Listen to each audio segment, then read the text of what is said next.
a ton of circus, a two-person Cirque du Soleil, you know, and make it really accessible for audiences of all kinds. Yeah, so there's going to be hula hoops, there's going to be partner acrobatics, there's going to be handstands, there's going to be a large wheel called the sear wheel, juggling. We got it all. Yeah, I hope you're having half as much fun watching it as I am doing it, and that is not an exaggeration in the least. It's a bit ridiculous when you think about it that we've made a career, a lifetime career out of like having my wife stand on my head, but you know. It also just makes you think that if that's possible, then hey, anything is really possible. So yeah, we really do have a lot of fun, and we hope that everybody comes down again, has as much as we do. It's a lifetime of work to make it, and it's a lifetime of work to continually perform it. We've been touring with this show over 65 countries for the last 15 years. Yeah, we were both solo performers, and then we made this show kind of amplifying our talents and learning some new ones. And yeah, it's been a real exciting show to be able to keep adding new things and progressing with, and we're very excited to share with everyone. Yeah, the show, to create it, you know, it's like I said, it's an ongoing development process. You always find new things, and it's always changing and evolving, but we're really happy with it, and we can't wait to bring it to South Carolina. So our show, one of our favorite things, we perform in a lot of indoor locations, but we love performing at outdoor festivals around the world. And when you're performing outside, you just never quite, it's always, there's going to be some challenge, whether it's how even the surface is or whether you're on grass, or everything's always a little different. You don't know what to expect. And that kind of chaos is really fun. It makes it always a unique experience for us and for the audience, but it can be challenging. It's fun to manage. It's there's a little bit of unpredictability when you're outdoors. It's an uncontrolled environment, so it also gives you a lot of opportunity to react to things that are happening around. Like the list goes on. Like an ambulance drives by and a siren interrupts your show, or like a bird poops on you when you're doing acrobat. You never know. Like anything can happen, and it's some people find that really challenging, but you can turn all of those like weird little obstructions into things that can be a lot of fun. Well, we are currently in our training studio here in Winnipeg, Canada, and really it's just a lot of training, and there's twice as much, I would say, or more work that goes into keeping our bodies able to do this than you see on stage. So like for every minute you see on stage, you're looking at maybe 3 minutes in a gym or stretching or doing something so that we can, as acrobats in our mid to late 30s, can keep doing this as long as we can.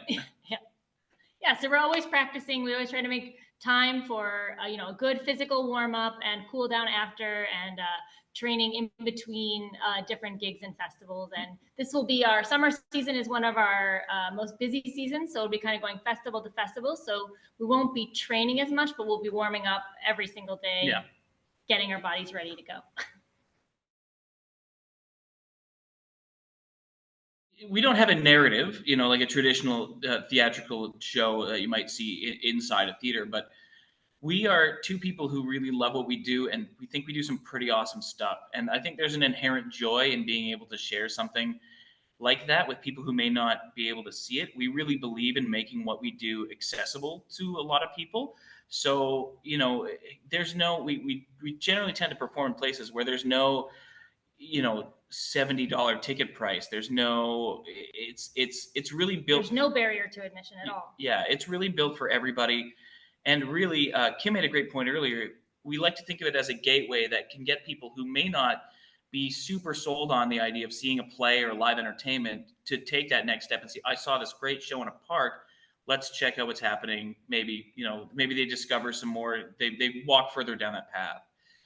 Yeah, and street theater also has an amazing ability to, it is about what we're doing on stage, but it's also about the whole audience. Like they're part of the show too, and it's kind of an integral part of all street performance, that it's what makes each show different and unique. And it's also what makes us love it, and why it's so accessible from like the smallest children to the oldest people who are watching, and people, again, who would maybe never come to or even think that they would enjoy indoor show.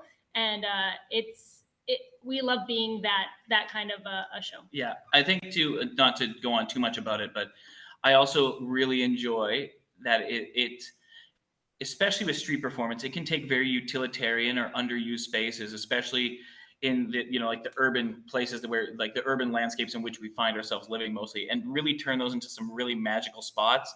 It's a lesson in impermanence. Like, this was a intersection, or this was a unused corner of a park, and for about 45 minutes it was like anything was possible there, and then the show is over, and then that magic just kind of dissipates into the world around it. I think there's something kind of beautiful about that that we really enjoy. So yeah.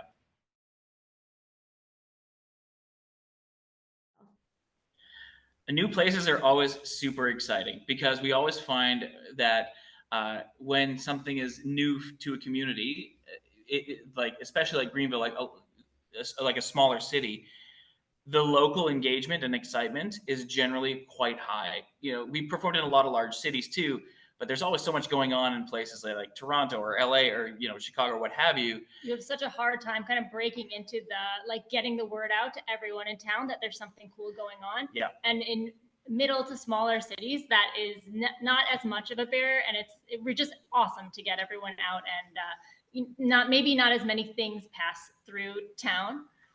So yeah, that is exciting to us. And we found out we have extended family there, so yeah, they get to see us perform. Yeah, they've never seen us perform, and it's super excited to see them there. They told us all about the park and the waterfall, and we're excited to see it all. Yeah, but we're super excited. Again, we have the city's bringing in us, and Brent McCoy, who is, as I mentioned earlier to you, a fantastic friend, another fantastic show. So definitely come down and check out both shows. It'll be a great evening of fun for sure.